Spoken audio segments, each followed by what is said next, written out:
This is Travel in 10. And now, your host, David Brody. Welcome to this edition of Travel in 10. On today's episode, we're going to be tuning in for part 3 of our interview with Scott Wilson.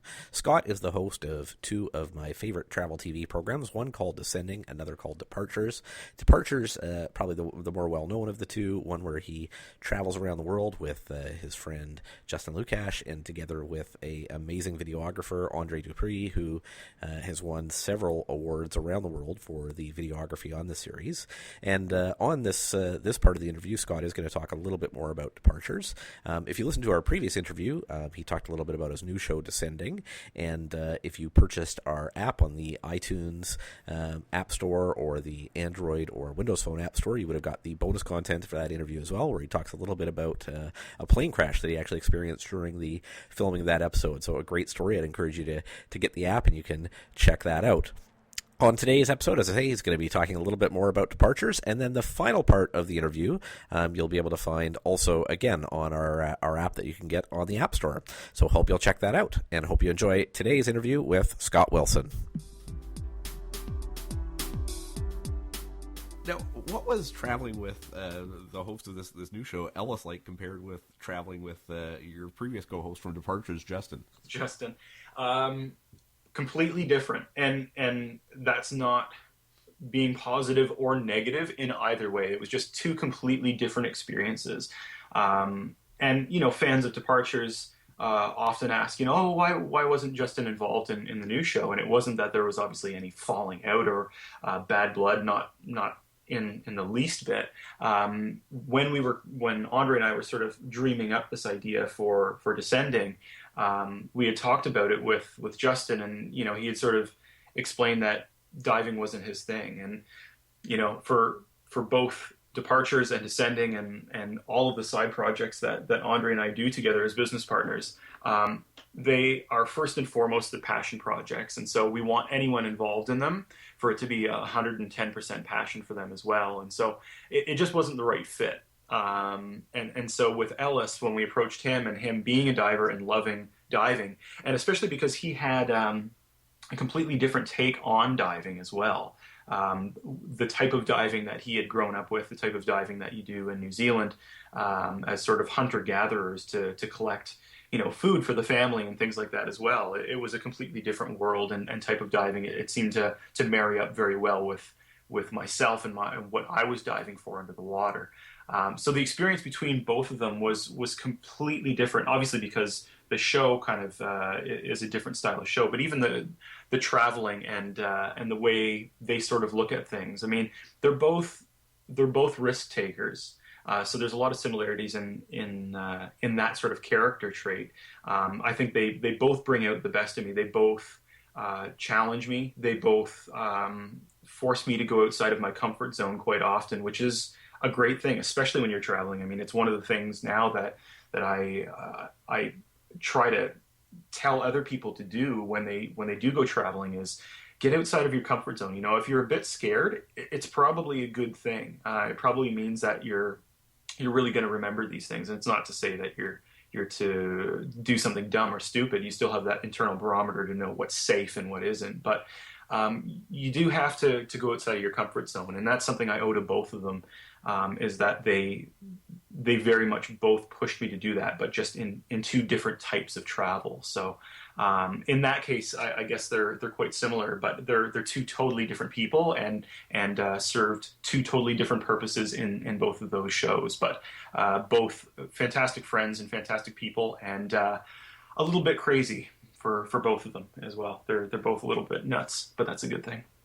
I have to say, Ellis must love you guys. He runs into you in Cambodia. He gets a gig hosting on the Outdoor Life Network, and then he gets another call from you a few years later. Gets to go dive all around the world.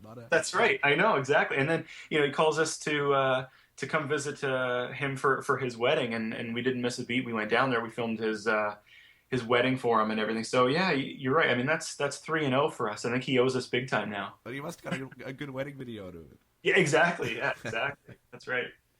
Now, getting back to Departures, your first show for a minute, it really seemed quite different than most travel shows. It wasn't about the hotels or restaurants or nightclubs to go check out around the world. It was really much more about sort of the experiences that you have traveling, the people that you meet when traveling. How did that experience impact you?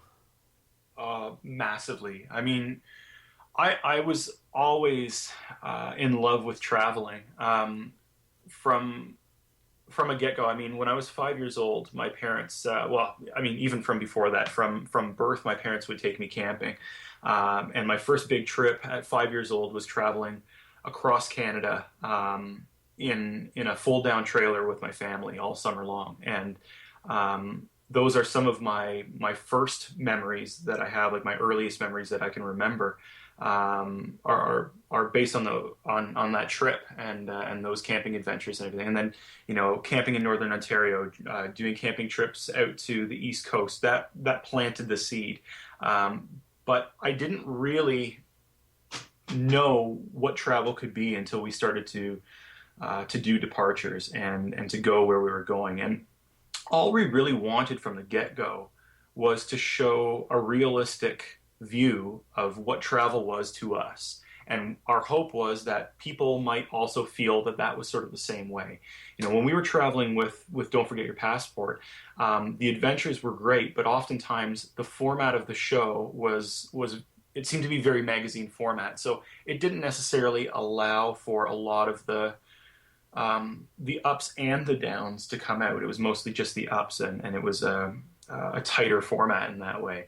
And so we would come home from trips, and I would tell my family or I'd tell my friends about, you know, how we had to run to this plane and we missed it, and we had to, you know, sit there in the airport for, you know, 18 hours waiting for the next one. And so we decided to go out on the town and we discovered this, you know, crazy place and blah, blah, blah, met these amazing people.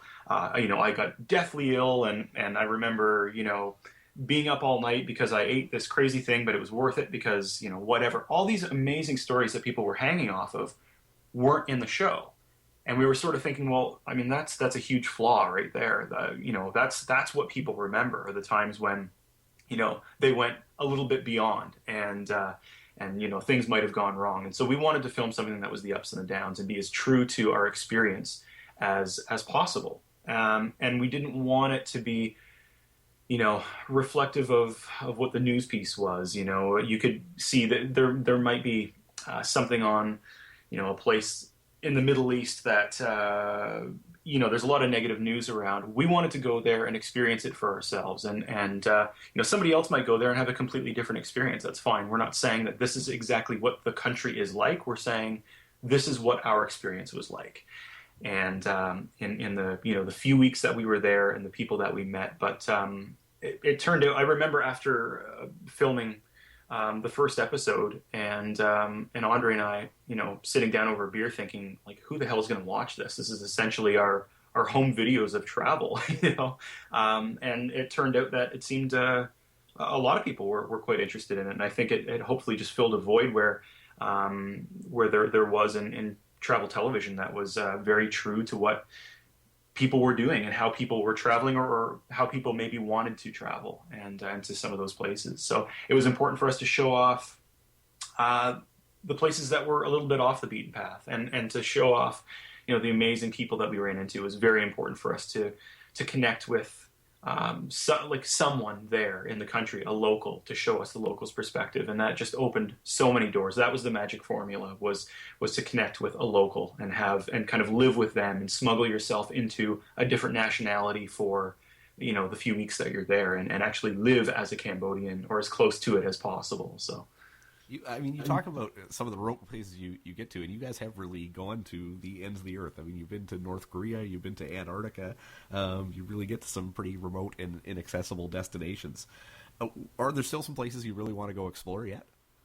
Absolutely. Yeah, absolutely. I mean, I think now that we've gone this far, and I think probably most travelers feel this way, it's always the feeling of, well, I've gone this far, I might as well keep going, you know, and that might be true to, you know, you take a train to the end of the line, you might as well, you know, take a donkey and keep going or whatever it is. What's over the horizon, you know, what's just beyond. And so that absolutely is the same. And that was a big part of obviously what sparked with Descending was that, you know, it felt like, since we had seen so much of the world, you know, what else was left to see? Well, there was a lot left to see. You know, there's 70% of our planet's underwater. Let's go start to scratch the surface of that. And then even the, surface-based travel, backpacking and all of that.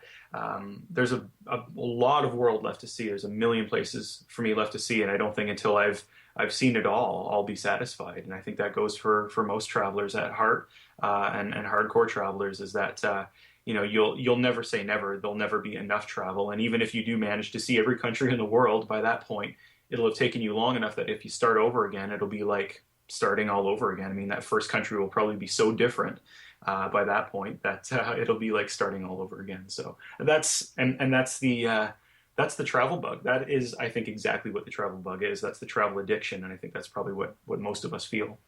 But between the two shows and the 4 seasons of traveling around the world on TV, you've had some amazing experiences. Are there one or two that really stand out in your mind? Well, I don't know. I mean, they all have sweet spots, of course, but I think the places that impacted me the most were the ones that I never in a million years thought I'd get to. I mean, Ascension Island I didn't even know it existed until, one late night on the computer, just scouring around and zooming in and out on Google Maps or Google Earth, and realizing that there actually was landmass in the South Atlantic. Like, there was something other than water between Brazil and the west coast of Africa, and it was like, I didn't even know that was there. I've got to go there someday, and so actually setting foot there blew me away. Antarctica was obviously another one. I mean, that is an incredibly special place on this planet, and being able to step off a Zodiac and set foot on the continent and say, I'm here, is incredibly humbling, and that's another moment will always stick with me. Libya, North Korea. I mean, the places I didn't expect to ever get to. When you're there, I think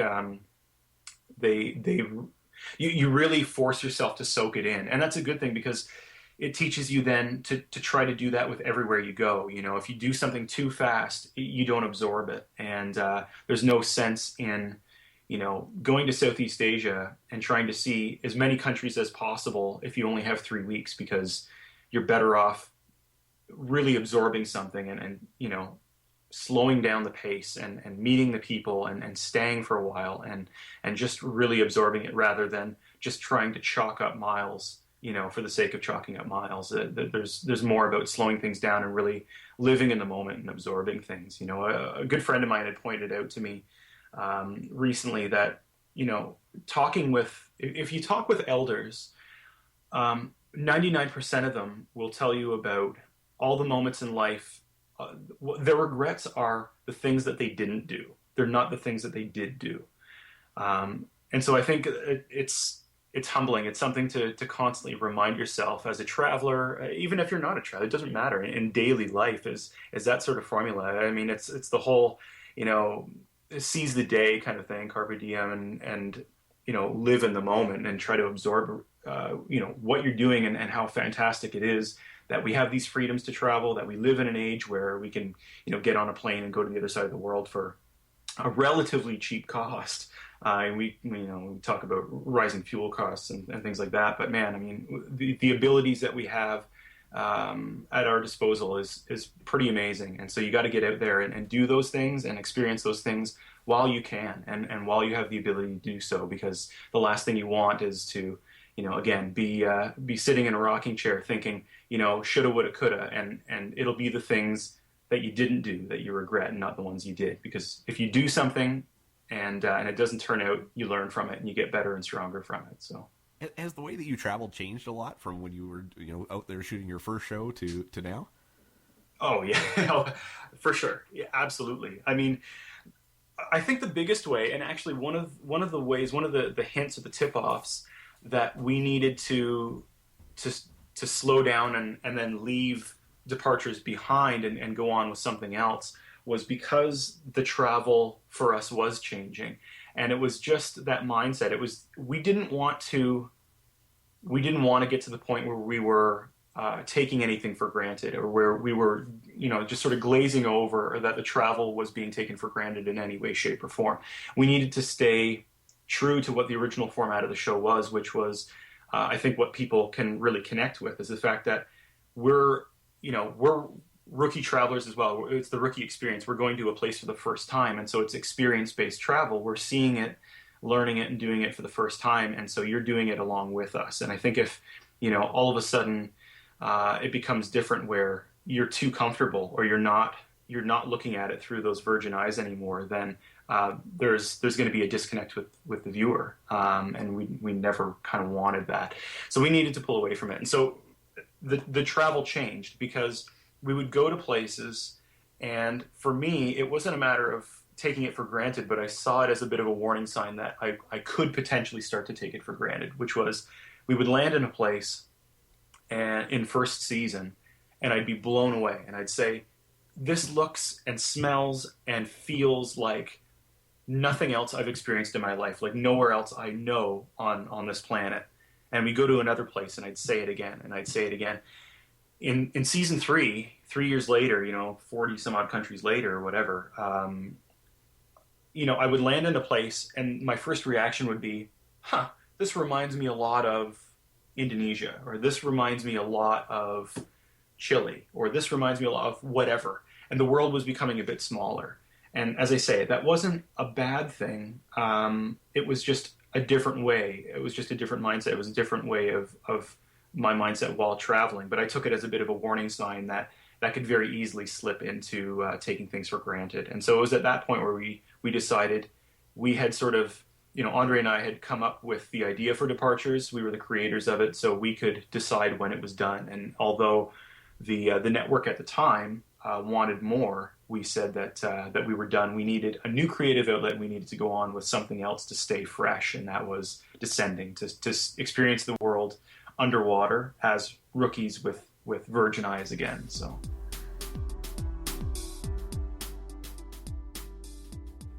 Well, I hope you've enjoyed our interview with Scott Wilson. We'd encourage you to check out both of Scott's shows. You can find a few episodes of Descending, his newest show, available online. If you do a search for Descending, you'll find the show there, and a few episodes that they're streaming live off their website. Of course, both Descending and Departures you can also find on the Outdoor Life Network here in Canada, on Esquire TV in the US, or on Travel Channel International as well. So lots of places that you can check those out. There's one last part of my interview with Scott, a really interesting part of the interview where he talks about sort of winding the series down, what that experience was like, and going on since then. You can find that exclusively on the Travel in 10 app, which you can download on the iTunes, the Android, or the Windows Phone app stores. By purchasing our app on the App Store, it helps us continue to bring you travel shows from around the world, so it would encourage you to check that out if you've got an opportunity. Hope you've enjoyed today's interview with Scott. Also, if you want to subscribe to our travel videos, you'll find those on YouTube. You can subscribe there, as well as the podcast itself that you can subscribe to on the iTunes App Store. So hope you check those out, and hope you'll come back for future episodes.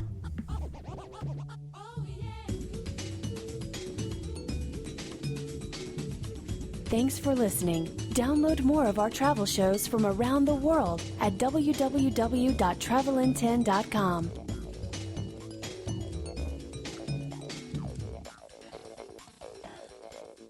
This has been a presentation of Travel in 10.